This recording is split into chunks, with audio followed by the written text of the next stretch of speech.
नमस्कार. आजपासून आपण भगवद्गीता सुरू करणार आहोत. भगवद्गीतामध्ये एकूण 18 अध्याय आहेत. त्या 18 अध्यायांचे नाव हे पुढीलप्रमाणे. अध्याय क्रमांक 1, अर्जुन विषाद योग. जेव्हा श्रीकृष्ण आणि अर्जुन युद्धभूमीवर असतात तेव्हा युद्धभूमीवरील अर्जुनचे निरीक्षण हे त्यात सांगितले आहे. अध्याय 2, सांख्ययोग, गीतेचे सार. यामध्ये अर्जुन भगवान श्रीकृष्णांना शरण जाऊन त्यांचे शिष्यत्व पत्करतो. या संदर्भात यात संपूर्ण भगवद्गीतेचा सार आहे. अध्याय 3, कर्मयोग.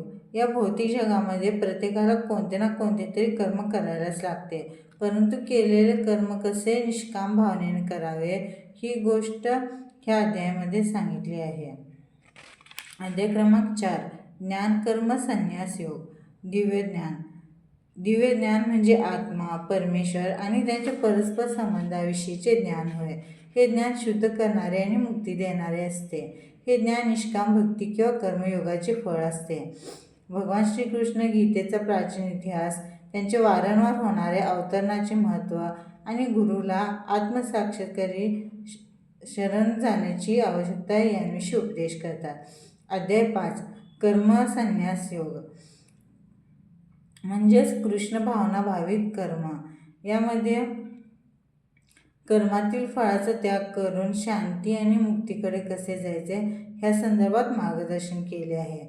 अध्याय क्रमांक 6, ध्यानयोग, अष्टांग योगी प्रक्रिया म्हणजे जे यंत्रवत चालणारी ध्यानक्रिया असते, जी मन आणि इंद्रिय नियंत्रित करून परमात्म्यावर ध्यान केंद्रित करते.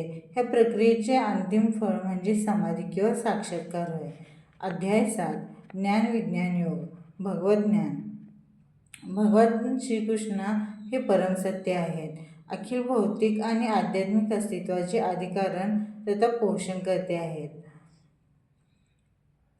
महात्मगण भक्तीपूर्वक त्यांना शरण जातात, परंतु पापी लोक इतर गोष्टींच्या पूजेमध्ये मनाला गुंतवत राहतात.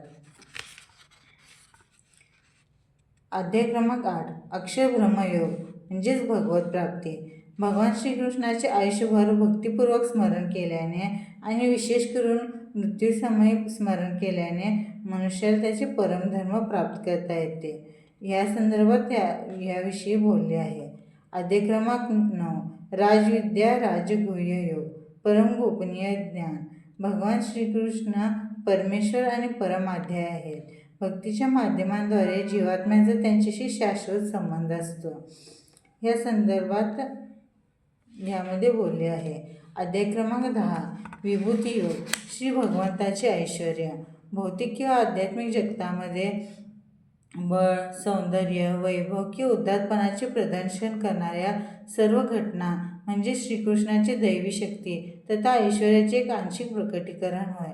या सर्व कारणाचे अधिकारण तथा वस्तूंचे सार असलेले भगवान हे श्रीकृष्ण हे सर्वांचे परमाध्याय दैवत आहेत. अध्याय क्रमांक 11, विश्वरूप दर्शन योग, विश्वरूप. भगवान श्रीकृष्ण अर्जुनाला दिव्यदृष्टी प्रदान करतात आणि आपले विराट स्वरूप दाखवतात. अशा प्रकारे ते स्वतः परमेश्वर असल्याचे सिद्ध करून दाखवतात. श्रीकृष्णांचे सर्वांग सुंदर मानसदृश्य शरीर हेच परमेश्वराचे मूळ रूप आहे, म्हणून केवळ शुद्ध भक्तीद्वारेच हे रूप आपण पाहू शकतो. अध्याय क्रमांक 12, भक्तियोग, श्रीकृष्णाची प्रेममयी सेवा. भगवान श्रीकृष्णाचे शुद्ध प्रेम प्राप्त करण्याकरता भक्तियोग हे सर्वात सुलभ तथा श्रेष्ठ साधन आहे. या परमपदांचे अनुसरण करण्यामध्ये दिव्य गुण उत्पन्न होतात. अध्याय क्रमांक 13, क्षेत्रज्ञ विभाग योग, प्रकृती, पुरुष आणि चेतना.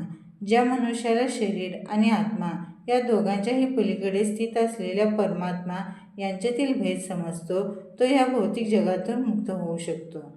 अध्याय क्रमांक 14, गुणात्रय विभाग योग, त्रिगुणमयी माया. सर्व देहधारी जीव सत्व, रजस, तम या 3 भौतिक प्रकृतींच्या नियंत्रणाखाली असतात. हे गुण म्हणजे काय, ते आपल्याला कसे नियंत्रित करतायत आणि त्याच्या पलीकडे जाऊन आपण कसे मुक्त होऊ शकतो आणि ज्याने अशी मुक्तावस्था प्राप्त केली आहे त्याची लक्षणं कोणती याविषयी भगवान श्रीकृष्ण उपदेश करतात. अध्याय 15, पुरुषोत्तम योग, परमपुरुषाचा योग. स्वतःला भौतिक जगाच्या पाशातून मुक्त करणे आणि श्रीकृष्ण हेच पुरुषोत्तम आहेत हे समजणे हे वैदिक ज्ञानाचे परम उद्दिष्ट आहे. ज्याला श्रीकृष्णाचे परमस्वरूप समजते तो त्यांना शरण जाऊन त्यांची भक्तिमय सेवा करू लागतो. अध्याय क्रमांक 16. दैवासुर संपद विभाग योग. दैवी आणि आसुरी स्वभाव.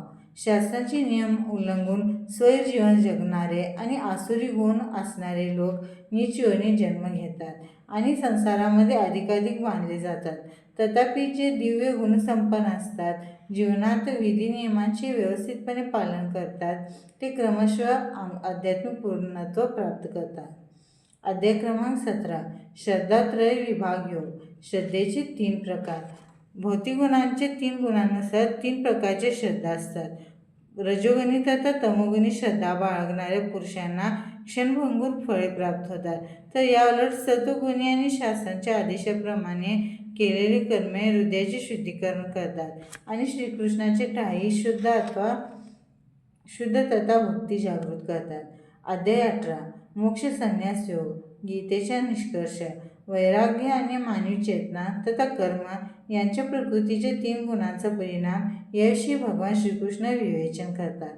ब्रह्मसाक्षात्कार, भगवद्गीतेचा महिमा, गीतेचा अंतिम निष्कर्ष याविषयी भगवान श्रीकृष्ण उपदेश करतात.